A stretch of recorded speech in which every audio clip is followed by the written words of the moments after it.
सर्वसामान्यांसाठी एक आनंदाची बातमी आहे। राज्यातील वीज ग्राहकांसाठी नवीन आर्थिक वर्ष दिलासादायक ठरणार आहे। राज्यभरातील वीज दरांमध्ये कपात करण्यात आली आहे। 1 एप्रिल पासून हे नवीन दर लागू होणार आहेत। महावितरण, बेस्ट, अदानी आणि टाटा पॉवर या कंपन्यांनी घरगुती वीज दरांमध्ये कपात करण्याचा निर्णय घेतलाय। विशेषतः बेस्ट प्रशासनाने कमी वीज वापरणाऱ्या ग्राहकांसाठी सर्वात स्वस्त दरात वीज देण्याचा निर्णय घेतलाय। महावितरण, अदानी, बेस्ट आणि टाटा या वीज वितरण कंपन्यांनीच नवीन वीज दर लागू करण्याबाबत एक प्रस्ताव राज्य वीज नियामक आयोगाकडे पाठवला होता आणि या प्रस्तावाला राज्य वीज नियामक आयोगाने मंजुरी दिली।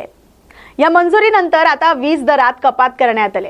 त्यामुळे महागाईमुळे त्रस्त झालेल्या सर्वसामान्य नागरिकांना मोठा दिलासा मिळणार आहे। 1 एप्रिल पासून वीज बिल किती आकारले जाणार आहे याबद्दल थोडी माहिती जाणून घेऊया।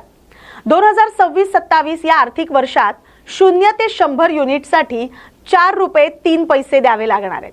2025-26 या आर्थिक वर्षासाठी याच युनिटसाठी 4 रुपये 76 पैसे द्यावे लागत होते। म्हणजेच वीज दरात 9.7% कपात करण्यात आली।